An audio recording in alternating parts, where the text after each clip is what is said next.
Hello everyone, आज हम पढ़ेंगे क्लास 10 सिविक्स का चैप्टर नंबर 2 जिसका नाम है फेडरलिज्म। इस चैप्टर में हम फेडरलिज्म के बारे में पढ़ेंगे कि फेडरलिज्म क्या होता है, क्या हमारी कंट्री एक फेडरल कंट्री है, अगर हाँ तो ऐसी कौन कौन सी चीज़ें हैं जो हमारी कंट्री को एक फेडरल कंट्री बनाती है, और आखिर ये फेडरल सिस्टम काम कैसे करता है, और साथ में हम डिसेंट्रलाइजेशन के बारे में भी जानेंगे। हम इस चैप्टर के सभी टॉपिक्स को विजुअल्स और एनिमेशन की मदद से बहुत ही अच्छे से समझेंगे। तो चलिए स्टार्ट करते हैं।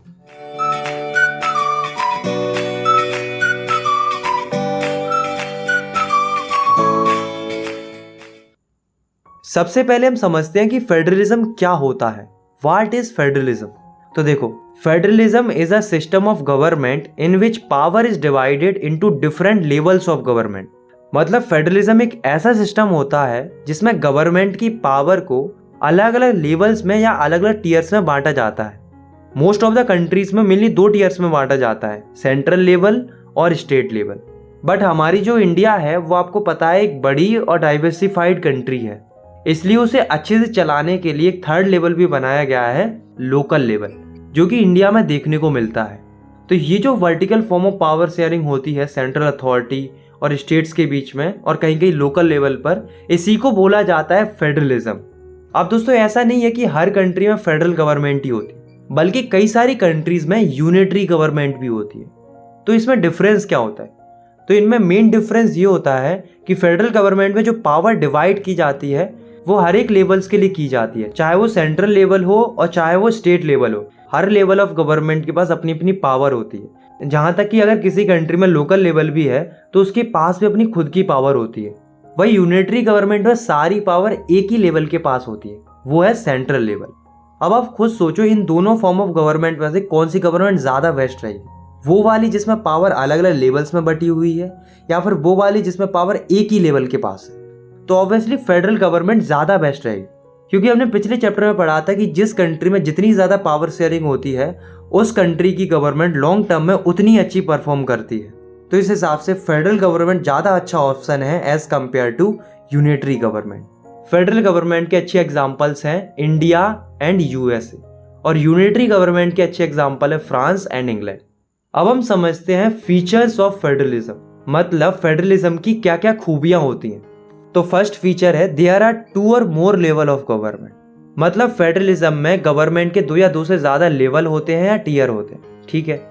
दूसरा फीचर है डिफरेंट लेवल और tier of the government govern the same citizens but each level have its own jurisdiction. मतलब गवर्नमेंट के डिफरेंट लेवल्स सेम सिटीजन्स को ही गवर्न करते हैं, पर उनकी ज्यूरिडिक्शन यानी कि एरिया ऑफ कंट्रोल अलग अलग होते हैं। जैसे मान लो एक व्यक्ति है तो उसे वहाँ की स्टेट गवर्नमेंट भी गवर्न कर रही है और पूरे देश की गवर्नमेंट यानी कि सेंट्रल गवर्नमेंट भी गवर्न कर रही है, पर उनका अपना अपना ज्यूरिडिक्शन होता है यानी कि एरिया ऑफ कंट्रोल होता है। स्टेट गवर्नमेंट स्टेट लेवल पर गवर्न करती है, वही सेंट्रल गवर्नमेंट सेंट्रल लेवल पर गवर्न करती है। तो आया समझ में कि सेम ही सिटीजन को different levels of government govern करती है, पर उनकी ज्यूरिडिक्शन अलग अलग होते हैं।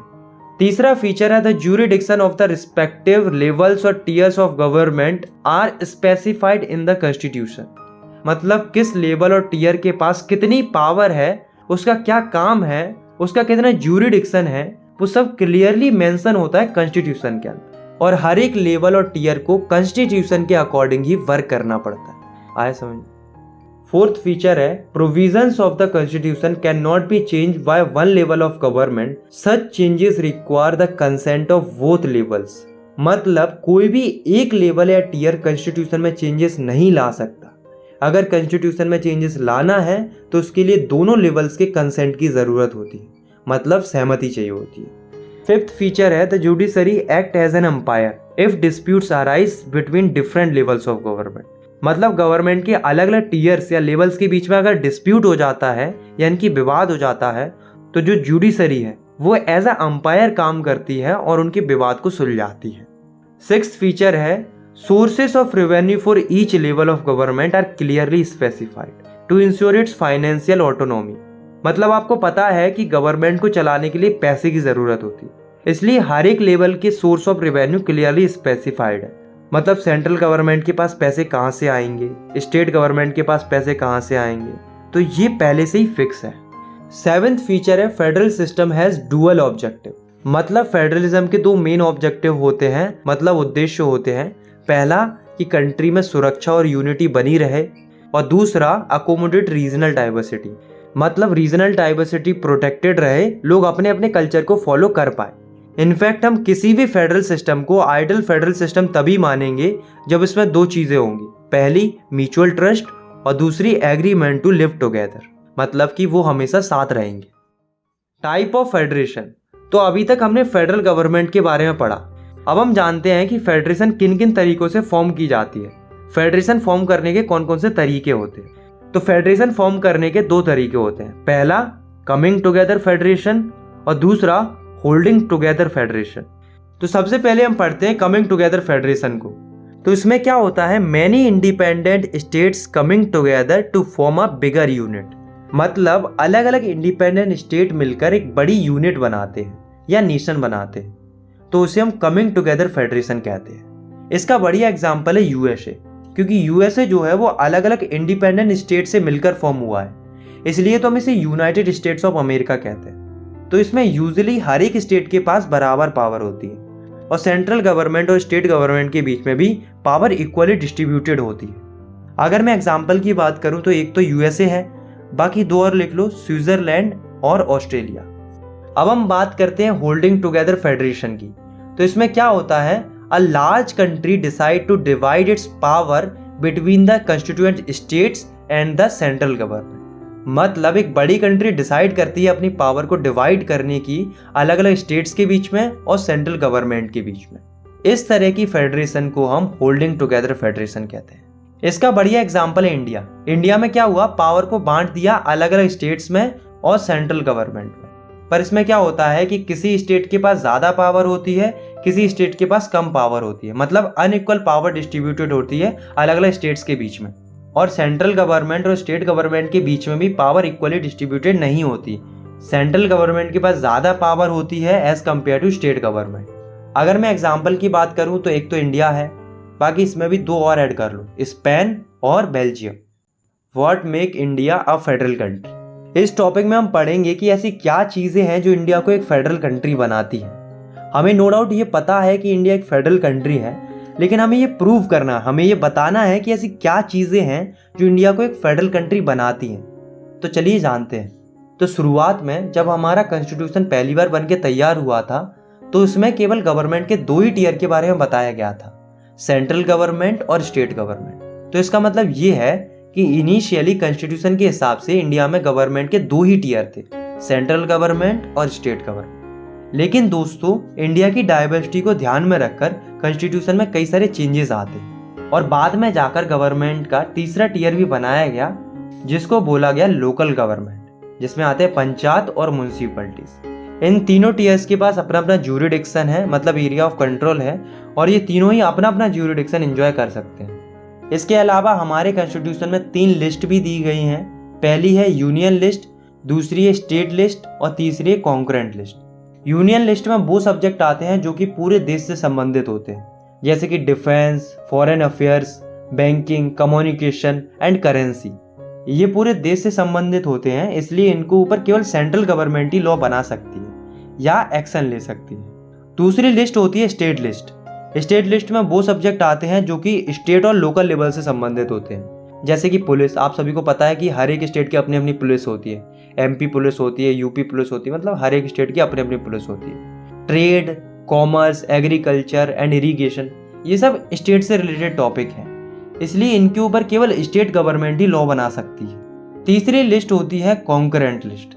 इसमें वो सब्जेक्ट आते हैं जो कि लोगों के कॉमन इंटरेस्ट से रिलेटेड होते हैं, जैसे कि education, forest, trade unions, marriage, adoption and succession.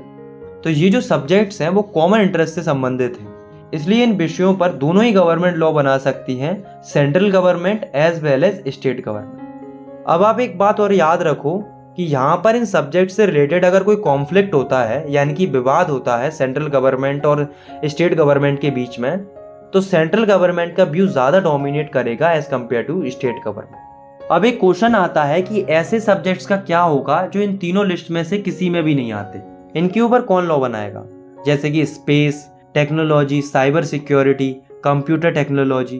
तो इस तरह के जो सब्जेक्ट्स हैं वो किसी भी लिस्ट में नहीं है। तो इस तरह के सब्जेक्ट्स को रेसिडरी सब्जेक्ट बोला जाता है और इस तरह के सब्जेक्ट्स पर जो किसी भी लिस्ट में नहीं आते हैं उन पर केवल सेंट्रल गवर्नमेंट ही लॉ बना सकती है। आया समझ में? All states in Indian union does not have identical power. मतलब इंडिया में जितने भी स्टेट्स हैं ऐसा नहीं है दोस्तों कि उनके पास बराबर पावर है, बल्कि इंडिया में कुछ स्टेट्स ऐसे हैं जिनके पास थोड़ी ज़्यादा पावर होती है। Some states enjoys special status, जैसे कि असम, नागालैंड, अरुणाचल प्रदेश एंड मिजोरम। इनके पास आर्टिकल 371 के तहत स्पेशल पावर्स होती है। उन्हें ये पावर्स उनकी सिचुएशन को ध्यान में रखकर दी गई हैं ताकि इंडिजीनियस लोगों के लैंड राइट्स प्रोटेक्टेड रहें और उनका जो कल्चर है वो भी सही सलामत बचा रहे। इसलिए किसी भी अदर स्टेट का व्यक्ति इन स्टेट्स में परमानेंट लैंड या घर नहीं खरीद सकता। अब हम बात करते हैं यूनियन टेरिटरीज की। तो आपको पता है इंडिया की 8 यूनियन टेरिटरीज हैं। अब सवाल ये आता है कि इनको यूनियन टेरिटरीज ही क्यों बनाया गया, स्टेट क्यों नहीं बनाया गया? तो ऐसा इसलिए है क्योंकि ये इतनी बड़ी भी नहीं है कि हम इन्हें स्टेट बना पाए और ये इतनी छोटी भी नहीं है कि हम इन्हें स्टेट्स के साथ मर्ज कर पाए। और भी कई सारे रीज़न है, पोजीशन का इशू है, कल्चरल रीज़न है, इसलिए इन्हें स्टेट ना बनाकर यूनियन टेरिटरीज ही रहने दिया। एक नोट याद रखना कि यूनियन टेरिटरीज के अंदर स्टेट जितनी पावर नहीं होती है, बल्कि यहाँ पर भी सेंट्रल गवर्नमेंट के पास स्पेशल पावर होती है। सेंट्रल गवर्नमेंट चाहे तो इन यूनियन टेरिटरीज के अंदर हस्तक्षेप कर सकती है। अब दोस्तों आपको पता है कि जो ये पावर शेयरिंग हुई है सेंट्रल गवर्नमेंट और स्टेट गवर्नमेंट के बीच में, वो कॉन्स्टिट्यूशन के हिसाब से हुई है। अब अगर मान लो किसी व्यक्ति को लगता है कि जो ये पावर शेयरिंग हुई है वो सही नहीं हुई है, तो क्या पावर शेयरिंग के स्ट्रक्चर में चेंजेस लाए जा सकते हैं? वेल, चेंजेस तो लाए जा सकते हैं, पर चेंजेस लाना इतना आसान नहीं है। क्योंकि पहली बात तो ये कि अगर चेंजेस लाने हैं तो पार्लियामेंट के दोनों हाउसेस, अपर हाउस और लोअर हाउस के 2/3 मेंबर का अप्रूवल चाहिए होगा। केवल इतना ही नहीं, इसके अलावा इंडिया की एटलीस्ट आधी स्टेट लेजिस्लेचर से, यानी कि कम से कम 14 स्टेट लेजिस्लेचर से भी अप्रूवल चाहिए होगा, तब जाके कहीं पावर शेयरिंग के इस फेडरल स्ट्रक्चर में चेंजेस लाया जा सकता है। और इस सिचुएशन में अगर डिस्प्यूट वगैरह होता है तो जो हमारी जुडिशरी है, यानी कि हाई कोर्ट और सुप्रीम कोर्ट है, वो इस सिचुएशन को हैंडल करते हैं। How is federalism practised? तो दोस्तों केवल ऐसा नहीं है कि कॉन्स्टिट्यूशन में प्रोविजन लिखे हुए हैं इसलिए हमारा फेडरलिज्म सक्सेसफुल है और अच्छे से काम कर पा रहा है, बल्कि हमारा फेडरलिज्म इसलिए भी सक्सेसफुल है क्योंकि हमारी इंडिया में इतनी डाइवर्सिटी होने के बावजूद भी हम फेडरलिज्म की मदद से एक साथ खुशी खुशी रह पाते हैं। तो ये कैसे हो पाया, इसके पीछे कई कारण हैं, चलिए जानते हैं। पहला है लिंग्विस्टिक स्टेट्स। दोस्तों अगर हम देखें 1947 के मैप को और उसे कंपेयर करें आज के मैप के साथ, तो हमें बहुत बड़ा चेंज देखने को मिला है। कई सारे स्टेट्स गायब हो गए, कई सारे नए स्टेट्स बन गए। तो आज के टाइम पर जो स्टेट्स हैं वो कई सारी बातों को ध्यान में रखकर बनाए गए हैं। जैसे कि आज के टाइम पर कई सारे स्टेट्स ऐसे हैं जो भाषा के आधार पर बनाए गए हैं, मतलब लैंग्वेज के बेसिस पर बनाए गए हैं। ऐसे स्टेट्स को हम लिंग्विस्टिक स्टेट्स बोलते हैं। तो हम लिख सकते हैं linguistic states are those states which divided on the basis of language. मतलब ऐसे स्टेट जिन्हें भाषा के आधार पर बांटा गया है उन्हें हम लिंग्विस्टिक स्टेट्स बोलते हैं। अब सवाल ये आता है कि लिंग्विस्टिक स्टेट्स बनाने की ज़रूरत क्या थी? तो ऐसा इसलिए क्योंकि इंडिया में अलग अलग लैंग्वेज बोलने वाले लोग रहते हैं, तो वो अपने अपने स्टेट्स में खुशी खुशी रह पाए, इसलिए जो है लिंग्विस्टिक स्टेट बनाए गए। इससे जो है कंट्री की यूनिटी भी बनी रहेगी और एडमिनिस्ट्रेशन करना भी आसान हो जाएगा, यानी कि कंट्री को चलाना भी आसान हो जाएगा। सिमिलरली कुछ स्टेट्स को लैंग्वेज के बेसिस पर नहीं बल्कि उनके कल्चर, एथनिसिटी और ज्योग्राफी के बेसिस पर भी बांटा गया है। जैसे कि नागालैंड हो गया, उत्तराखंड हो गया, झारखंड हो गया। तो ये जो स्टेट्स हैं उनके कल्चर को ध्यान में रखकर बनाए गए हैं। Linguistic policy. दोस्तों हमारे कॉन्स्टिट्यूशन ने किसी भी लैंग्वेज को नेशनल लैंग्वेज डिक्लेयर नहीं किया है। अगर हमें ऐसा लगता है कि हिंदी हमारी नेशनल लैंग्वेज है तो हम गलत हैं, बल्कि हमारे देश में किसी भी लैंग्वेज को नेशनल लैंग्वेज का दर्जा नहीं मिला है। हमारे देश में लगभग 40% लोग हिंदी बोलते हैं, मतलब मेजॉरिटी ऑफ पॉपुलेशन हिंदी बोलती है, पर वो नेशनल लैंग्वेज नहीं है। सिमिलरली भारत में 21 भाषाएं और बोली जाती हैं। कुल मिलाकर हमारे पूरे देश में 22 भाषाएं बोली जाती हैं जिन्हें शेड्यूल लैंग्वेज बोला जाता है। और हम लोग इन 22 भाषाओं में से किसी भी भाषा में एग्जाम दे सकते हैं क्योंकि हमारा कॉन्स्टिट्यूशन इन सभी भाषाओं को इक्वल राइट्स देता है। हमारे देश की 2 ऑफिशियल लैंग्वेज है, हिंदी और इंग्लिश। ध्यान रखना ये ऑफिशियल लैंग्वेज है, नेशनल लैंग्वेज नहीं है। अब देखो एक इंसिडेंट हुआ। एक बार क्या हुआ, 1965 में ऑफिशियल पर्पजेस के लिए इंग्लिश भाषा को ही बंद कर दिया, यानी कि हटा दिया। तो इसके विरोध में कई सारे तमिलनाडु के नॉन हिंदी स्पीकिंग लोग आवाज़ उठाते हैं। उनका मानना ये था कि इंग्लिश लैंग्वेज को ऑफिशियल लैंग्वेज से हटना नहीं चाहिए, बल्कि इंग्लिश लैंग्वेज का यूज़ कंटिन्यू रहना चाहिए, क्योंकि उनके लिए इंग्लिश भाषा को ही समझना आसान था किसी और भाषा के मुकाबले। इसके लिए तमिलनाडु के नॉन हिंदी स्पीकिंग लोग एक आंदोलन भी करते हैं और इस आंदोलन का रिजल्ट ये आता है कि सेंट्रल गवर्नमेंट को एग्री होना पड़ता है हिंदी के साथ साथ इंग्लिश का यूज़ कंटिन्यू रखने के लिए। तो इस सब से हमें ये पता चलता है कि अगर फेडरलिज्म को अच्छे से प्रैक्टिस करना है तो हर लैंग्वेज की रिस्पेक्ट करनी होगी, क्योंकि हमारे कॉन्स्टिट्यूशन में हर एक लैंग्वेज को इक्वल राइट्स दिए गए हैं। सेंटर स्टेट रिलेशंस, तो बहुत समय पहले से यानी कि हमारे देश के आज़ाद होने के बाद से इंडिया में वन पार्टी रूल देखने को मिला। मतलब सेंट्रल लेवल पर और स्टेट लेवल पर मोस्ट ऑफ द स्टेट्स में एक ही पार्टी रूल करती थी, वो थी कांग्रेस पार्टी। और गलती से अगर किसी स्टेट में कोई और पार्टी जीत भी जाती थी तो उसे सेंट्रल गवर्नमेंट सप्रेस करती थी, मतलब उसे प्रॉपर फंड वगैरह नहीं देती थी। बेसिकली कमजोर करने का प्रयास करती थी ताकि अगली बार वो पार्टी इलेक्शन नहीं जीत पाए और उन्हीं की पार्टी उस स्टेट को गवर्न करे। तो इस तरह का सिस्टम इंडिया में कई सालों तक चलता है। बट फिर 1990 में क्या होता है, कोलिशन गवर्नमेंट का कंसेप्ट आता है, क्योंकि 1990 में किसी भी एक पार्टी को क्लियर मेजॉरिटी नहीं मिली थी, इसलिए अलग अलग पार्टीज मिलकर कोलिशन गवर्नमेंट फॉर्म करती है मेजॉरिटी के कट ऑफ को क्रॉस करने के लिए और सेंटर पर अपनी गवर्नमेंट फॉर्म करने के लिए। तो इस तरीके से जब कोलिशन गवर्नमेंट का सिस्टम शुरू हुआ तो सेंट्रल गवर्नमेंट और स्टेट गवर्नमेंट के बीच में रिलेशंस अपने आप अच्छे होते गए, क्योंकि सेंट्रल गवर्नमेंट को एक डर हमेशा रहेगा कि अगर उन्होंने किसी स्टेट की रूलिंग पार्टी को सप्रेस करने का या उसे डिसमिस करने का प्रयास किया या अपने रिलेशन खराब किए, तो अगली बार जब कोलिशन फॉर्म करने की नौबत आएगी तब वो रूलिंग पार्टी उन्हें अपना सपोर्ट नहीं देगी। तो इस डर के कारण सेंट्रल गवर्नमेंट को स्टेट गवर्नमेंट की वैल्यू समझ में आने लगी और सेंटर और स्टेट के बीच में रिलेशंस अपने आप बेहतर होते चले गए। और फेडरलिज्म भी यही कहता है कि अगर किसी कंट्री में सेंटर और स्टेट गवर्नमेंट के बीच में रिलेशंस अच्छे नहीं है तो उसे हम आइडियल फेडरलिज्म नहीं मानते। आइडियल फेडरलिज्म मतलब अच्छा फेडरलिज्म हम उसी को मानते हैं जिसमें सेंटर और स्टेट के बीच में अच्छे रिलेशंस होते हैं। डिसेंट्रलाइजेशन ऑफ इंडिया, ये इस चैप्टर का लास्ट टॉपिक है। तो डिसेंट्रलाइजेशन का मतलब होता है when power is taken away from central and state government and given to local government, it is called decentralisation. मतलब डिसेंट्रलाइजेशन का मतलब होता है जब पावर सेंट्रल गवर्नमेंट और स्टेट गवर्नमेंट से लेकर लोकल गवर्नमेंट को दी जाती है तो उसे हम डिसेंट्रलाइजेशन कहते हैं। अब सवाल ये आता है कि इंडिया में डिसेंट्रलाइजेशन करने की ज़रूरत क्या थी, मतलब लोकल गवर्नमेंट को पावर देने की ज़रूरत क्या थी। तो देखो, हमारी जो कंट्री है इंडिया, वो एक बहुत बड़ी कंट्री है। तो इतनी बड़ी कंट्री में एक छोटे से एरिया में क्या प्रॉब्लम है, वहाँ पर कौन कौन से इशूज़ हैं, उन्हें केवल लोकल लेवल ही अच्छे से समझ सकता है और उन्हें सेटल कर सकता है, क्योंकि लोकल गवर्नमेंट को ही बेटर अंडरस्टैंडिंग होती है किसी भी लोकल एरिया की और उसमें चल रही समस्याओं की। इसलिए जो है डिसेंट्रलाइजेशन का कंसेप्ट इंट्रोड्यूस किया गया और लोकल गवर्नमेंट को भी पावर दी गई। पर दोस्तों, कहने के लिए डिसेंट्रलाइजेशन हो गया था, मतलब कहने के लिए पावर दे दी गई थी, पर एक्चुअल में लोकल लेवल के पास सही से पावर नहीं आई थी। मतलब डिसेंट्रलाइजेशन उतना इफेक्टिव नहीं हुआ था। लेकिन फिर क्या होता है, 1992 में डिसेंट्रलाइजेशन से संबंधित कई सारे स्टेप लिए जाते हैं। क्या स्टेप लिए जाते हैं? पहला, लोकल लेवल पर इलेक्शन को रेगुलरली हेल्ड करना कॉन्स्टिट्यूशनली मैंडेटरी कर दिया जाता है। मतलब पहले इलेक्शन तो होते थे पर वो रेगुलर बेसिस पर नहीं होते थे, लेकिन अब जो है इलेक्शंस को मैंडेटरी कर दिया गया लोकल लेवल पर। दूसरा स्टेप लिया जाता है बैकवर्ड क्लासेस के लिए, मतलब जो बैकवर्ड क्लासेस होती हैं जैसे कि SC, ST और OBC, उनके लिए सीटें रिजर्व कर दी जाती हैं।